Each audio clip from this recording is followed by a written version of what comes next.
CM ಆಪ್ತರನ್ನ ಅಡ್ಡಡ್ಡ ಮಲಗಿಸಲು ಈಗ CBI ಅಧಿಕಾರಿಗಳು ಅಖಾಡಕ್ಕಿಳಿದಿದ್ದಾರೆ. ತಮಿಳುನಾಡಿನ ಈರೋಡ್ನಲ್ಲಿ ಈಗಾಗಲೇ ಕಾರ್ಯಾಚರಣೆಯನ್ನ ಸಿಬಿಐ ಚುರುಕುಗೊಳಿಸಿದೆ. ಚಿಕ್ಕರಾಯಪ್ಪ ಜಯಚಂದ್ರಗೆ ಹೊಸ ನೋಟು ಕೊಟ್ಟ ಬ್ಯಾಂಕ್ ಅಲ್ಲಿ ಕೂಡ ಈಗಾಗಲೇ ಪತ್ತೆ ಮಾಡಲಾಗಿದೆ. ಸಿಬಿಐ ಅಧಿಕಾರಿಗಳಿಂದ ಬ್ಯಾಂಕ್ ಅಧಿಕಾರಿಗಳನ್ನ ತೀವ್ರ ವಿಚಾರಣೆಗೆ ಒಳಪಡಿಸಲಾಗಿದೆ. ರಾಮಲಿಂಗನ್ ಕನ್ಸ್ಟ್ರಕ್ಷನ್ ಕಂಪನಿ ಖಾತೆ ಹೆಸರಿನಲ್ಲಿ ಹೊಸ ನೋಟು ನೀಡಿರುವುದು ಈಗ ದೃಢವಾಗಿದೆ. ಹಳೆ ನೋಟುಗಳನ್ನ ಡೆಪಾಸಿಟ್ ಮಾಡಿ ಹೊಸ ನೋಟು ನೀಡಿರುವುದು ಈಗ ಪತ್ತೆಯಾಗಿದೆ.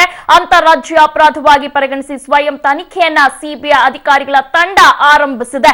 ಈರೋಡ್ನಲ್ಲಿ ಮಾಹಿತಿ ಪಡೆದು ಕರ್ನಾಟಕದಲ್ಲಿ ತನಿಖೆಯನ್ನ ಸಿಬಿಐ ವಿಸ್ತರಿಸಲು ಇವಾಗ ನಡೀತಾ ಇದೆ. ಚಂದ್ರಕಾಂತ್ ರಾಮಲಿಂಗಂ ಎಷ್ಟೆಷ್ಟು ಹೊಸ ನೋಟು ಸಾಗಿಸಿದ್ದಾರೆ ಎಂದು ಈಗಾಗಲೇ ಪರಿಶೀಲನೆ ಮಾಡಲಾಗ್ತಿದೆ. ಈರೋಡ್ ಬ್ಯಾಂಕ್ಗಳಲ್ಲಿ ಚಂದ್ರಕಾಂತ್ ಖಾತೆ ಹೊಂದಿರುವ ಎಲ್ಲಾ ಬ್ಯಾಂಕ್ಗಳಲ್ಲೂ ಕೂಡ ಸಿಬಿಐ ಪರಿಶೀಲನೆ ನಡೆಸಲಿದೆ. ಚಂದ್ರಕಾಂತ್ ಫೋನ್ ರೆಕಾರ್ಡ್ಗಳು ಬ್ಯಾಂಕ್ ಅಧಿಕಾರಿಗಳ ಜೊತೆ ಮಾತುಕತೆ ನಡೆಸಿರುವುದು ಈಗ ಸ್ಪಷ್ಟವಾಗಿದೆ. ಇನ್ನು ಕರ್ನಾಟಕದ ಅನೇಕ ಭ್ರಷ್ಟರು ಚಂದ್ರಕಾಂತ್ ಮೂಲಕ ಕಪ್ಪು ಹಣವನ್ನ ಪೆಂಕ ಹಾಕಿಸಿಕೊಂಡಿದ್ದಾರೆ. ಎಲ್ಲರೂ ಬುಡಕ್ಕೂ ಈಗ ಬಿಸಿ ನೀರು ಬಿಡಲು ಸಿಬಿಐ ಅಧಿಕಾರಿಗಳು ಸಜ್ಜಾಗಿದ್ದಾರೆ.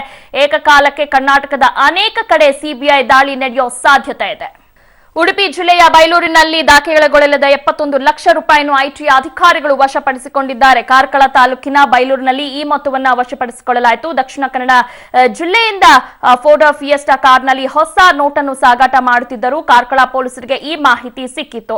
ಕಾರನ್ನು ತಡೆದು ನಿಲ್ಲಿಸಿದಾಗ ಸೂಟ್ಕೇಸ್ನಲ್ಲಿ 2,000 ಮುಖ ಬೆಲೆಯ ನೋಟುಗಳು ಪತ್ತೆಯಾಗಿದೆ. ಕಾರ್ನಲ್ಲಿದ್ದ ಆಸಿಫ್, ದೀಪಕ್, ಇಮ್ರಾನ್ ಎಂಬ 3 ಯುವಕರನ್ನು ಪೊಲೀಸರು ವಶಕ್ಕೆ ಪಡೆದರು. ಕೂಡಲೇ ಮಂಗಳೂರು ವಿಭಾಗದ ಐಟಿ ಅಧಿಕಾರಿಗಳಿಗೆ ದೂರನ್ನ ನೀಡಿದ್ದಾರೆ. ಐಟಿ ಅಧಿಕಾರಿಗಳು 71 ಲಕ್ಷ ರೂಪಾಯಿ ಹಣ 3 ಯುವಕರು ಕಾರಿನಲ್ಲಿ ವಶಕ್ಕೆ ಪಡೆದು ಈಗ ಮಂಗಳೂರಿಗೆ ಕರೆದೊಯ್ದಿದ್ದಾರೆ. ಸುಮಾರು 3 ಗಂಟೆಗಳ ಕಾಲ ವಿಚಾರಣೆಯನ್ನ ನಡೆಸಿದ ಐಟಿ ಅಧಿಕಾರಿಗಳು ದಾಖಲೆ ತರುವಂತೆ ಹೇಳಿದ್ದಾರೆ. ಸೂಕ್ತ ದಾಖಲೆ ತಂದು ಕೊಡುವುದಾಗಿ ಹೇಳಿದ ಯುವಕರನ್ನು ಐಟಿ ಅಧಿಕಾರಿಗಳು ಬಿಟ್ಟು ಕಳುಹಿಸಿದ್ದಾರೆ. ಡಿಸೆಂಬರ್ 5ರೊಳಗೆ ದಾಖಲೆ ಒದಗಿಸುವುದಾಗಿ ವಶದಲ್ಲಿದ್ದ ಯುವಕರು ಹೇಳಿದ್ದಾರೆ ಎನ್ನಲಾಗಿದೆ. ವ್ಯವಹಾರಕ್ಕೆ ಸಂಬಂಧಪಟ್ಟಂತೆ ವಾರಾಂತ್ಯದ ಬಟವಾಡಿಗೆ ಹಣವನ್ನು ತರಲಾಗುತ್ತಿತ್ತು ಎಂದು ಅಧಿಕಾರಿಗಳಿಗೆ ವಶದಲ್ಲಿರುವಾಗ ಯುವಕರು ಸ್ಪಷ್ಟನೆಯನ್ನ ಕೊಟ್ಟಿದ್ದಾರೆ ಎನ್ನಲಾಗಿದೆ. ಎಸ್, ಈ ಬಗ್ಗೆ ಇನ್ನಷ್ಟು ಮಾಹಿತಿಯನ್ನ ನೀಡ್ತಾರೆ ನಮ್ಮ ಪ್ರತಿನಿಧಿ ದೀಪಕ್ ಜೈನ್. ಎಸ್ ದೀಪಕ್ ಜೈನ್, ಇಬ್ರು ಯುವಕರು ಯಾರು ದೀಪಕ್? ಅವ್ರ ಬಗ್ಗೆ ಏನಾದ್ರೂ ಮಾಹಿತಿ ಗೊತ್ತಾಗಿದ್ಯಾ? ಎಸ್ ದೀಪಕ್, ನನ್ನ ಧ್ವನಿ ಕೇಳಿಸ್ತಿದ್ಯಾ? ಹೌದು. ಎಸ್, ಇಬ್ರು ಯುವಕರು ಯಾರು ಏನು ಅನ್ನೋದ್ರ ಬಗ್ಗೆ ಏನಾದ್ರೂ ಮಾಹಿತಿ ಗೊತ್ತಾಗಿದ್ಯಾ? ಹೌದು ದಿವ್ಯ, ಇವರು ದಕ್ಷಿಣ ಕನ್ನಡ ಜಿಲ್ಲೆಯ ಮಂಗಳೂರು ನಗರದ ಕುದ್ರೋಳಿಯ ವ್ಯಾಪ್ತಿಯ ಯುವಕರು ಅಂತ ಹೇಳಲಾಗಿದೆ. ಆಸಿಫ್, ಇಮ್ರಾನ್ ಮತ್ತು ದೀಪಕ್ ಇವರು ಫೋರ್ಡ್ ಫಿಯೆಸ್ಟಾ ಕಾರ್ನಲ್ಲಿ ಬೆಳಗಿನ ಜಾವ ಸುಮಾರು 71 ಲಕ್ಷ ರೂಪಾಯಿಯನ್ನ ಸೂಟ್ಕೇಸ್ನಲ್ಲಿ ತುಂಬಿಕೊಂಡು ದಕ್ಷಿಣ ಕನ್ನಡ ಜಿಲ್ಲೆಯಿಂದ ಒಳ ರಸ್ತೆಗಳ ಮೂಲಕ ಉಡುಪಿಗೆ ಪ್ರವೇಶ ಮಾಡಿರ್ತಾರೆ. ಈ ಸುದ್ದಿ ಉಡುಪಿ ಜಿಲ್ಲೆಯ ಕಾರ್ಕಳ ತಾಲೂಕಿನ ಗ್ರಾಮಾಂತರ ಪೊಲೀಸರಿಗೆ ಸಿಕ್ಕಿರ್ತದೆ ಮತ್ತು ಅವರು ಐಟಿ ಅಧಿಕಾರಿಗಳನ್ನ ಸಂಪರ್ಕ ಮಾಡ್ತಾರೆ. ಉಡುಪಿಯಲ್ಲಿ ವಿಭಾಗೀಯ ಐಟಿ ಅಧಿಕಾರಿಗಳು ಮಾತ್ರ ಇರುವುದರಿಂದ ಮಂಗಳೂರಿನ ಹಿರಿಯ ಅಧಿಕಾರಿಗಳು ಬಂದು ಈ 71 ಲಕ್ಷವನ್ನ 3ರನ್ನ ಮತ್ತು ಕಾರನ್ನ ವಶಪಡಿಸಿಕೊಂಡಿದ್ದಾರೆ. ಆ ಯುವಕರನ್ನ ತೀವ್ರ ವಿಚಾರಣೆಗೆ ಒಳಪಡಿಸಲಾಗ್ತದೆ. ಈ ಸಂದರ್ಭದಲ್ಲಿ ಅವರು ಹೇಳಿರುವಂತದ್ದು, ತಾವು ಬಿಸ್ನೆಸ್ ಮ್ಯಾನ್ಗಳು, ಹಾಗಾಗಿ ವಾರಾಂತ್ಯದ ಬಟವಾಡೆಗೆ ಈ ಹಣವನ್ನ ತೆಗೆದುಕೊಂಡು ಹೋಗ್ತಾ ಇದ್ದೇವೆ ಅಂತ ಹೇಳಿ. ಆದ್ರೆ ಐಟಿ ಅಧಿಕಾರಿಗಳು ಅವರನ್ನ ಸದ್ಯಕ್ಕೆ ಬಿಟ್ಟು ಕಳಿಸಿದ್ದಾರೆ. ನಿಮ್ಮ ಸೂಕ್ತವಾದ ದಾಖಲೆಗಳನ್ನ ಒದಗಿಸಿ ಮತ್ತು ಹಣವನ್ನ ತಗೊಂಡು ಹೋಗಿ ಅಂತ ಹೇಳಿ. ಆದ್ರೆ ಎಲ್ಲರೂ ಕೂಡ ಇಲ್ಲಿ ಒಂದು ಸಂಶಯ ಬರುವಂತದ್ದು, 71 ಲಕ್ಷ ರೂಪಾಯಿ ಈ ಮೊನ್ನೆ ನವೆಂಬರ್ 8ರಿಂದ ಇವತ್ತಿನ ತನಕ ಬ್ಯಾಂಕಿನಿಂದ ಹೋಗಿ ಡ್ರಾ ಮಾಡ್ಲಿಕ್ಕೆ ಖಂಡಿತ ಸಾಧ್ಯ ಇಲ್ಲ. ಹಾಗಾಗಿ ಬ್ಯಾಂಕ್ನ ಮ್ಯಾನೇಜರ್ಗಳು, ಅಧಿಕಾರಿಗಳು ಯಾರಾದ್ರೂ ಇದರಲ್ಲಿ ಶಾಮೀಲಾಗಿದ್ದಾರೋ ಅನ್ನೋ ಒಂದು ದೊಡ್ಡ ಗುಮಾನಿ ಬರ್ತಾ ಇರುವಂತದ್ದು. ಯಾಕಂದ್ರೆ ಜನಸಾಮಾನ್ಯರು ಮತ್ತು ಮಧ್ಯಮ ವರ್ಗದವರು ಬ್ಯಾಂಕ್ನ ಮುಂಭಾಗದಲ್ಲಿ ಎಟಿಎಂನಲ್ಲಿ ಬಿಸಿಲಿನಲ್ಲಿ ನರಳಾಡ್ತಾ ಇದ್ದಾರೆ. ಈ ಮಧ್ಯೆ ಕೂಡ ದೊಡ್ಡ ದೊಡ್ಡ ಉದ್ಯಮಿಗಳಿಗೆ 71 ಲಕ್ಷ ರೂಪಾಯಿಯ 2,000 ಮುಖ ಬೆಲೆಯ ದೊಡ್ಡ ದೊಡ್ಡ ನೋಟುಗಳು ಹೇಗೆ ಸಿಗ್ಲಿಕ್ಕೆ ಸಾಧ್ಯ ಅನ್ನೋ ಒಂದು ಗುಮಾನಿ ಈಗ ಬರ್ತಾ ಇರುವಂತದ್ದು ದಿವ್ಯಾ. ಎಸ್, ಎಕ್ಸಾಕ್ಟ್ಲಿ ದೀಪಕ್, ನೀವು ಹೇಳದ್ ನಿಜ. 2,000 ರೂಪಾಯಿನೂ ಸಿಗ್ತಾ ಇಲ್ಲ ಎಟಿಎಂ ಇಂದ. ಈಗಿರುವಾಗ ಇವ್ರಿಗೆ ಹೆಂಗ್ ಸಿಗುತ್ತೆ ಇಷ್ಟು ಹಣ ಅನ್ನೋದು ಸಹಜವಾಗಿ ಎಲ್ಲರಿಗೂ ಬರುವಂತ ಪ್ರಶ್ನೆ ಅದೇ. ಈಗ ಸರಿಯಾಗಿ ಇವಾಗ ಅವ್ರನ್ನು ಬಿಟ್ಟು ಕಳಿಸಿದ್ದಾರೆ, ಜೊತೆಗೆ ದಾಖಲೆನ ಒದಗಿಸುವುದಾಗಿ ಕೂಡ ಹೇಳಿದ್ದಾರೆ. ಯಾವಾಗ ದಾಖಲೆನ ಒದಗಿಸ್ಬೇಕು ಅಂತ ಏನಾದ್ರು ಡೆಡ್ಲೈನ್ ಅನ್ನು ಕೊಟ್ಟಿದ್ದಾರ ಅವ್ರಿಗೆ? ಈ 3 ಗಂಟೆಗಳ ಕಾಲ ವಿಚಾರಣೆ ಮಾಡಿದಂತ ಸಂದರ್ಭದಲ್ಲಿ ಅವರು ಹೇಳಿರುವಂತದ್ದು, ನಾವು ಬಿಸ್ನೆಸ್ ಮ್ಯಾನ್ಗಳು, ವಾರಾಂತ್ಯದ ಬಟವಾಡೆಗೆ ನಾವು ತಗೊಂಡು ಹೋಗ್ತಾ ಇದ್ದೇವೆ ಅಂತ ಹೇಳಿ. ಈ ಸಂದರ್ಭದಲ್ಲಿ ಅವರು ಎಲ್ಲದಕ್ಕೂ ಕೂಡ ನಮ್ಮಲ್ಲಿ ದಾಖಲೆ ಇದೆ, ಈಗ ಸದ್ಯಕ್ಕೆ ಸ್ಥಳದಲ್ಲಿ ದಾಖಲೆ ಇಲ್ಲ, ದಾಖಲೆಯನ್ನ ತಗೊಂಡು ಬರ್ತೇವೆ ಅಂತ ಹೇಳಿ ಕಾಲಾವಕಾಶ ಕೋರಿದ್ದಾರೆ. ಇದೇ ಸಂದರ್ಭದಲ್ಲಿ ಐಟಿ ಅಧಿಕಾರಿಗಳು ಡಿಸೆಂಬರ್ 5ರ ತನಕ ದಾಖಲೆಗಳನ್ನ ತಂದು ಕೊಡುವುದಕ್ಕೆ ಗಡುವನ್ನು ನೀಡಿದ್ದಾರೆ. ಹೀಗಾಗಿ ಆ 3 ಮಂದಿ ಏನು ಯುವಕರಿದ್ದಾರೆ ಅವರನ್ನ ಬಿಟ್ಟು ಕಳಿಸಿದ್ದಾರೆ ಮತ್ತು 71 ಲಕ್ಷ ರೂಪಾಯಿಯ ಏನು ಈ ಹೊಸ ನೋಟುಗಳಿವೆ ಎಲ್ಲವೂ ಕೂಡ ಐಟಿ ಅಧಿಕಾರಿಗಳ ದಾಖಲೆಯಲ್ಲಿದೆ. ಇದರ ಜೊತೆಗೆ ಐಟಿ ಅಧಿಕಾರಿಗಳ ಕಾನೂನು ವ್ಯಾಪ್ತಿಯಲ್ಲಿ ಬರ್ತದೋ ಇಲ್ವೋ ಗೊತ್ತಿಲ್ಲ ದಿವ್ಯಾ. ಈ ಎಲ್ಲಾ ಮುಖಬೆಲೆಯ ನೋಟುಗಳಲ್ಲಿ ನಂಬರ್ ಇರ್ತದೆ, ಅದು ಯಾವ ಬ್ಯಾಂಕಿಗೆ ಸಂಬಂಧಪಟ್ಟದ್ದು, ಯಾವ ಬ್ಯಾಂಕಿಗೆ ಯಾವ ನಂಬರ್ನ ಕಂತೆಗಳನ್ನ ಹಾಕಿದ್ದಾರೆ ಅನ್ನೋ ಏನಾದ್ರು ಇನ್ವೆಸ್ಟಿಗೇಷನ್ ಆದ್ರೆ ಇದು ಯಾವ ಬ್ಯಾಂಕಿಂದ ಹೊರಗೆ ಬಂದಿದೆ ಅನ್ನೋದು ಸಿಗುವಂತದ್ದು ಮಾಹಿತಿ ದಿವ್ಯಾ.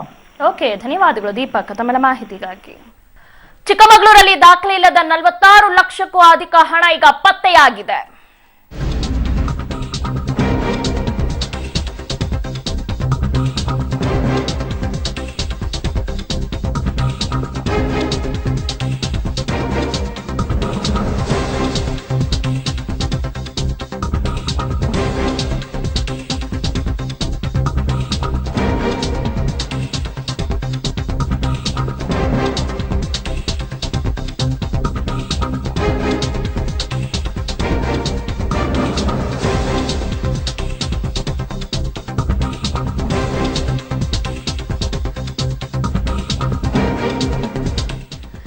ಚಿಕ್ಕಮಗಳೂರಲ್ಲಿ ದಾಖಲೆ ಇಲ್ಲದ 46 ಲಕ್ಷಕ್ಕೂ ಅಧಿಕ ಹಣ ಪತ್ತೆಯಾಗಿದೆ. ಡಿಸಿಐಬಿ ಪೊಲೀಸರಿಂದ ಚಿಕ್ಕಮಗಳೂರಿನ ಜಯನಗರದಲ್ಲಿ ಕಾರ್ಯಾಚರಣೆ ನಡೆಸಿ ಪತ್ತೆಯಾಗಿರುವಂತದ್ದು. ಹಾಸನದ ಚಿಕ್ಕಮಗಳೂರು ಕಡೆಗೆ ಕಾರ್ನಲ್ಲಿ ಹಣ ಸಾಗಿಸುತ್ತಿದ್ದಾಗ ಕಾರ್ಯಾಚರಣೆ ವೇಳೆ ಇಬ್ಬರು ಯುವಕರು ಸಿಕ್ಕಿಬಿದ್ದಿದ್ದಾರೆ. 2,000 ಮೂಕಬೆಲೆಯ ನೋಟ್ ಒಳಗೊಂಡಿರುವ 46 ಲಕ್ಷ ರೂಪಾಯಿನ ವಶಪಡಿಸಿಕೊಳ್ಳಲಾಗಿದೆ. ಕಾರ್ನಲ್ಲಿ ಇದ್ದ ಇಬ್ಬರನ್ನು ಕೂಡ ವಶಕ್ಕೆ ಪಡೆದು ಈಗ ಪೊಲೀಸರು ವಿಚಾರಣೆಯನ್ನ ನಡೆಸ್ತಾ ಇದ್ದಾರೆ. ಕಮಿಷನ್ ದಂಧೆಯಲ್ಲಿ ತೊಡಗಿದ್ದವರನ್ನು ವಿಚಾರಣೆಗೆ ಒಳಪಡಿಸುತ್ತಿದ್ದಾರೆ ಪೊಲೀಸರು.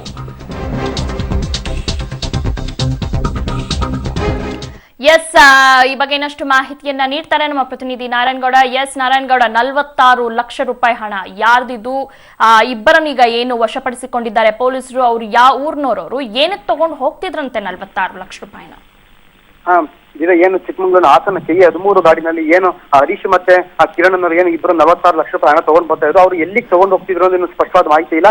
ಆದ್ರೆ ಕಾರ್ನಲ್ಲಿದ್ದಂತ 2,000 ಮುಖಬೆಲೆ 46 ಲಕ್ಷ ನೋಟು ಕೂಡ ಏನ್ ಚಿಕ್ಕಮಗಳೂರಿನ ಜಯನಗರ ಮೂಡಿಗೆರೆ ಹೋಗ್ತಿದ್ದಂತ ಅಂದಿವೆ.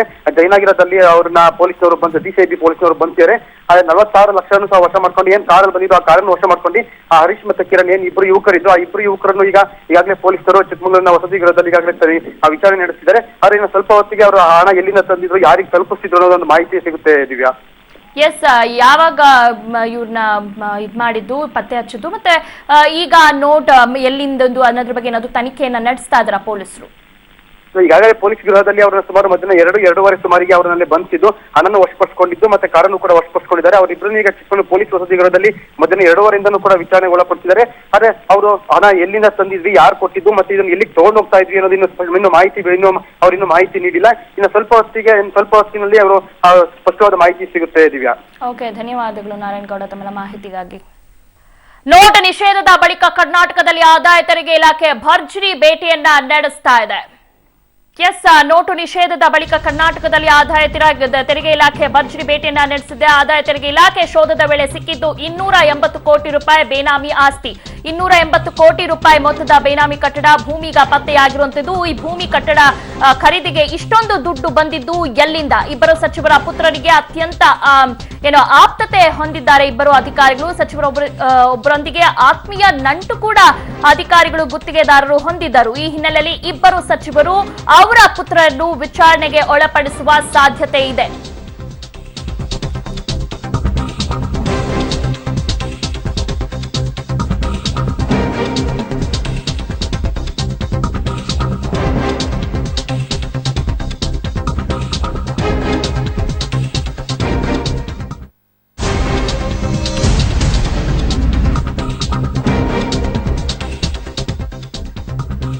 ನೋಟು ನಿಷೇಧದ ಬಳಿಕ ಕರ್ನಾಟಕದಲ್ಲಿ ಆದಾಯ ತೆರಿಗೆ ಇಲಾಖೆ ಭರ್ಜರಿ ಬೇಟೆಯನ್ನ ನಡೆಸಿದ. ಆದಾಯ ತೆರಿಗೆ ಇಲಾಖೆ ಶೋಧದ ವೇಳೆ ಸಿಕ್ಕಿದ್ದು 280 ಕೋಟಿ ರೂಪಾಯಿ ಬೇನಾಮಿ ಆಸ್ತಿ. ಈ 280 ಕೋಟಿ ರೂಪಾಯಿ ಮೊತ್ತದ ಬೇನಾಮಿ ಕಟ್ಟಡ ಭೂಮಿ ಪತ್ತೆಯಾಗಿರುವಂತದ್ದು. ಈ ಭೂಮಿ ಕಟ್ಟಡ ಖರೀದಿಗೆ ಇಷ್ಟೊಂದು ದುಡ್ಡು ಬಂದಿದ್ದು ಎಲ್ಲಿಂದ? ಮತ್ತು ಇಬ್ಬರು ಸಚಿವರ ಪುತ್ರರೊಂದಿಗೆ ಅತ್ಯಂತ ಆಪ್ತತೆ ಹೊಂದಿರುವ ಇಬ್ಬರು ಅಧಿಕಾರಿಗಳು, ಸಚಿವರೊಬ್ಬರೊಂದಿಗೆ ಆತ್ಮೀಯ ನಂಟು ಹೊಂದಿರುವ ಅಧಿಕಾರಿಗಳು ಮತ್ತು ಗುತ್ತಿಗೆದಾರರು. ಈ ಹಿನ್ನೆಲೆಯಲ್ಲಿ ಇಬ್ಬರು ಸಚಿವರ ಮತ್ತು ಅವರ ಪುತ್ರರನ್ನ ಈಗ ವಿಚಾರಣೆಗೆ ಒಳಪಡಿಸುವ ಸಾಧ್ಯತೆ ಇದೆ. ಐಟಿ ದಾಳಿ ವೇಳೆ ಕೋಟಿ ಹಣದ ಜೊತೆ ಸಿಕ್ಕಿಬಿದ್ದಿರುವ ಅಧಿಕಾರಿಗಳಾದ ಚಿಕ್ಕರಾಯಪ್ಪ ಹಾಗೂ ಜಯಚಂದ್ರ ಅವರನ್ನ ರಾಜ್ಯ ಸರ್ಕಾರ ಅಮಾನತು ಮಾಡಿದೆ. ಪರಿಷತ್ ಕಲಾಪದಲ್ಲಿ ಸದನಕ್ಕೆ ಉತ್ತರ ನೀಡಿದ ಗೃಹ ಸಚಿವ ಪರಮೇಶ್ವರ್ ಅಮಾನತು ಆದೇಶವನ್ನ ತಿಳಿಸಿದ್ರು. ಬ್ಯಾಂಕ್ನ ಅಧಿಕಾರಿಗಳಿಗೆ ಕಟ್ಟುನಿಟ್ಟಿನ ಸೂಚನೆ ಇದ್ದಾಗಲೂ ಕೋಟ್ಯಾಂತರ ಮೌಲ್ಯದ ಹೊಸ ನೋಟುಗಳು ಹೇಗೆ ನೀಡಿದ್ರು ಅನ್ನೋ ಬಗ್ಗೆಯೂ ತನಿಖೆಯಾಗಬೇಕು. ಅಧಿಕಾರಿಗಳ ವರ್ತನೆ ಆಡಳಿತ ವ್ಯವಸ್ಥೆಗೆ ಮಾಡಿದ ಅವಮಾನ ಅಂದ್ರು. ದಾಳಿ ಕುರಿತು ಅಂಕಿ ಅಂಶಗಳ ಮಾಹಿತಿ ಸರ್ಕಾರಕ್ಕಿಲ್ಲ. ಬ್ಯಾಂಕ್ ಮಾಧ್ಯಮಗಳಲ್ಲಿ ಸಿಎಂ ಮತ್ತು ಸಚಿವರಿಗೆ ಆಪ್ತರು ಅಂತ ಹೇಳಲಾಗ್ತಿದೆ. ಆದ್ರೆ ಇದು ಸತ್ಯವಲ್ಲ. ಅವರನ್ನ ರಕ್ಷಣೆ ಮಾಡುವ ಮಾತೇ ಇಲ್ಲ ಅಂದ್ರು. ಇನ್ನು ಉತ್ತರಿಸುವ ವೇಳೆ ಚಿಕ್ಕರಾಯಪ್ಪರನ್ನು ಮಾನ್ಯ ಎಂದು ಪರಮೇಶ್ವರ್ ಸಂಬೋಧಿಸಿದ್ದು ವಿಶೇಷವಾಗಿತ್ತು. ಕೆಲಸ ಮಾಡುವಾಗ ಮುಖ್ಯಮಂತ್ರಿಗಳಿಗಾಗ್ಲಿ ಸಚಿವರುಗಳಿಗಾಗ್ಲಿ ಆ ಇಲಾಖೆಯ ಅಧಿಕಾರಿಗಳು ಅವರು ಯಾವ ಸರ್ಕಾರ ಇದ್ರೂ ಕೆಲಸ ಮಾಡ್ತಾರೆ. ಈ ಕೆಲಸ ಇದ್ರೆ ಹತ್ತಿರದವ್ರಾಗ್ತಾರೆ, ಆ ಕೆಲಸ ಇದ್ರೆ ಹತ್ತಿರದವ್ರಾಗ್ತಾರೆ ಅನ್ನುವಂತ ಪ್ರಶ್ನೆ ಬರೋದಿಲ್ಲ. ಎಲ್ಲ ಕೆಲಸ ಇದ್ದಾಗೂ ಈಗ ಮಾನ್ಯ ಚಿಕ್ಕರಾಯಪ್ಪನವರು ಹಿಂದಿನ ಸರ್ಕಾರ ಇದ್ದಾಗಲೂ ಕೂಡ ಆ ಸಚಿವರುಗಳಿಗೆ ಆ ಮುಖ್ಯಮಂತ್ರಿಗಳಿಗೆ ಕೆಲಸ ಮಾಡಿದ್ದಾರೆ. ಅಂದಾಕ್ಷಣಕ್ಕೆ ನಾವು ಅವರು ಹತ್ತಿರ ಇದ್ರು, ಬಹಳ ಸಂಪರ್ಕ ಇತ್ತು ಹಾಗೆ ಅಂತೇಳಿ ನಾವು ಸಂಬಂಧ ಬೆಳೆಸೋದಕ್ಕೆ ಸರಿ ಕಾಣಿಸೋದಿಲ್ಲ. ಸಿಎಂ ಸಿದ್ದರಾಮಯ್ಯ ಆಪ್ತ ಚಿಕ್ಕರಾಯಪ್ಪ ಹಾಗೂ ಜಯಚಂದ್ರ ಮನೆಯಲ್ಲಿ 4 ಕೋಟಿಗೂ ಅಧಿಕ ಮೌಲ್ಯದ ಹಣ ಸಿಕ್ಕ ಬಗ್ಗೆ ವಿಪಕ್ಷ ಬಿಜೆಪಿ ಮುಖಂಡರು ಕಿಡಿಕಾರಿದ್ದಾರೆ. ಉನ್ನತ ಹುದ್ದೆಯಲ್ಲಿದ್ದು ಕೊಂಡ ಅಧಿಕಾರಿಗಳು ಭ್ರಷ್ಟಾಚಾರ ಮಾಡಿರೋದು ಬೆಳಕಿಗೆ ಬಂದಿದೆ. ತಿಂಗಳೊಳಗೆ ಅಷ್ಟು ಹಣ ಹೇಗ್ ಬಂತು ಅಂತ ಪ್ರಶ್ನಿಸಿದ್ದಾರೆ. ಬಿಜೆಪಿ ಮುಖಂಡರು ಏನ್ ಹೇಳಿದ್ದಾರೆ ಬನ್ನಿ ನೋಡೋಣ. ಅಂದ್ರೆ ಅಧಿಕಾರಿಗಳು ಯಾರಿಗೂ ಆಪ್ತರಲ್ಲ. ಅಧಿಕಾರಿನೇ ಕಾನೂನು ಬಾಹಿರವಾಗಿ ಅವರು ದುಡ್ಡು ಮಾಡಿದ್ರೆ ಇನ್ಕಮ್ ಟ್ಯಾಕ್ಸ್ನವರು ಕಾನೂನು ರೀತಿಯ ಕ್ರಮ ತಗೋತದೆ. ನಮಗೂ ಬರೆದ್ರೆ ನಾವು ಕಾನೂನು ರೀತಿಯ ಕ್ರಮ ತಗೋತೀವಿ. ಯಾರು ಆಪ್ತರಲ್ಲ. ಸುಮ್ಮನೆ ನೀವೇ ಹುಟ್ಟಾಕ್ತೀರಿ. ಮಹಾದೇವಪ್ಪನಿಗೆ ಆಪ್ತರಂತೆ, ಇನ್ಯಾವನಿಗೂ ಆಪ್ತರಂತೆ. ಭ್ರಷ್ಟಾಚಾರ ಮಾಡೋರನ್ನ ಯಾರೂ ಸಹಿಸಲ್ಲ. ಈ ಒಂದು ಇಲಾಖೆ ನಡೆಸುವಾಗ ಸರ್ಕಾರದ ಅಧಿಕಾರಿಗಳೆಲ್ಲ ಅವ್ರು ಸಮಾನ ಅಧೀನರು. ಕಾನೂನು ಪ್ರಕಾರ ಅವರು ಕೆಲಸ ಮಾಡಬೇಕು.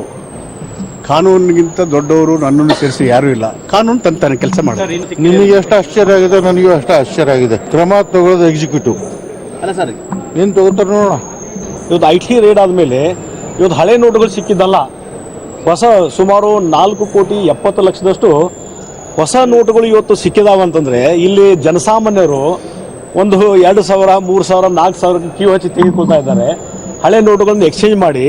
ಆದರೆ ಇವತ್ತು ಆ ಚಿಕ್ಕರಾಯಪ್ಪನ ಮನೆಯಲ್ಲಿ, ಜಯಚಂದ್ರ ಮನೆಯಲ್ಲಿ ಇವತ್ತು ಕೋಟ್ಯಾಂತರ ರೂಪಾಯಿ ಹೊಸ ನೋಟುಗಳು ಸಿಗ್ತಾವಂತಂದರೆ ಮತ್ತು ಮುಖ್ಯಮಂತ್ರಿಗಳು ಆಪ್ತರು ಅನ್ನುವಂಥದ್ದು ಇವತ್ತೇನು ಸುದ್ದಿಗಳು ಬರ್ತಾ ಇದ್ದಾವೆ. ಇವೆಲ್ಲ ನೋಡಿದಾಗ ಇದು ಎಲ್ಲಿಗೆ ಹೋಗ್ತಾ ಇದೆ? ಇವತ್ತು ಮುಖ್ಯಮಂತ್ರಿಗಳ ಮೇಲಿನೇ ಸಂಶಯದ ಸುಳಿಗಳು ಪ್ರಾರಂಭ ಆಗಿದ್ದಾವೆ. ಅಲ್ಲ, ನಾನು ಮಾಧ್ಯಮದಲ್ಲೇ ನಿಮ್ಮ ಮೂಲಕ ಗೊತ್ತಾಗಿರೋದು ಅಷ್ಟೇ, ಬಿಟ್ಟರೆ ಅದ್ರ ಬಗ್ಗೆ ಡೀಟೇಲ್ಸ್ ಏನು ಗೊತ್ತಿಲ್ಲ. ಮಾಧ್ಯಮದಲ್ಲಿ ಬಂದಿರೋದು ಇಷ್ಟು ಹಣ ಸಿಕ್ಕಿದೆ ಅಂತೇಳಿ ಅದು ಫೋಟೋನು ಹಾಕ್ಬಿಟ್ಟಿದ್ದೀರಾ ನೀವು. ಈಗ ನಾವು ಏನು ಬೇರೆ ಏನು ಹೇಳಂಗೆ ಇಲ್ಲಲ್ಲ. ಸೊ ಅದರಿಂದ ಅದ್ರ ವಿಚಾರದಲ್ಲಿ ಇದು ಆಗಬಾರ್ದಾಗಿತ್ತು ಅನ್ನೋದು ಅಷ್ಟು ಬಿಟ್ಟರೆ ಬೇರೆ ಡೀಟೇಲ್ಸ್ ನನಗೇನು ಗೊತ್ತಿಲ್ಲ. ಕಾನೂನು ಚೌಕಟ್ಟಿನಲ್ಲಿ IT ಡಿಪಾರ್ಟ್ಮೆಂಟ್ನವರು ಸೂಕ್ತವಾದ ಕ್ರಮ ತಗೊಳ್ತಾರೆ. ಯಾರೂ ಕೂಡ ಕಾನೂನಿಗೆ ದೊಡ್ಡವರು ಯಾರೂ ಇಲ್ಲ. ಅವ್ರು ಎಷ್ಟೇ ದೊಡ್ಡವರಾಗಿದ್ದರೂ ಕೂಡ ಕಾನೂನೆಲ್ಲ ಅವರಿಗೂ ಒಂದೇ, ಸಾಮಾನ್ಯ ಜನರಿಗೂ ಒಂದೇ. ಓಕೆ, ನವೆಂಬರ್ 8ರಂದು ನೋಟು ನಿಷೇಧ ಬಳಿಕ ಪ್ರಧಾನಿ ಮೋದಿ ಈಗ ಬಂಗಾರದ ಮೇಲೆ ಬ್ರಹ್ಮಾಸ್ತ್ರ ಪ್ರಯೋಗಿಸಿದ್ದಾರೆ. ನೋಟು ನಿಷೇಧ ಆದ ದಿನದಂದೇ ಚಿನ್ನಾಭರಣವನ್ನು ಖರೀದಿಸಿ ಕಪ್ಪು ಹಣವನ್ನು ಬಿಳಿ ಮಾಡಿಕೊಂಡಿರುವ ವರದಿಗಳು ಕೇಳಿ ಬಂದಿತ್ತು. ಈ ಹಿನ್ನೆಲೆಯಲ್ಲಿ ಚಿನ್ನದ ಮೇಲೆ ಹೂಡಿಕೆ ಮಾಡಿರುವ ಕಾಳ ಧನಿಕರಿಗೆ ಬಿಸಿ ಮುಟ್ಟಿಸಿದ್ದಾರೆ. ಹಾಗಾದ್ರೆ ಚಿನ್ನದ ಮೇಲೆ ಯಾರಿಗೆ ಎಷ್ಟು ಮಿತಿಯನ್ನ ಇದೆ ಅಂತ ನೋಡೋಣ. ಜನ್ಧನ್ ಖಾತೆದಾರರ ಮೇಲೆ IT ಕೆಂಗಣ್ಣು ಬೀರಿದೆ.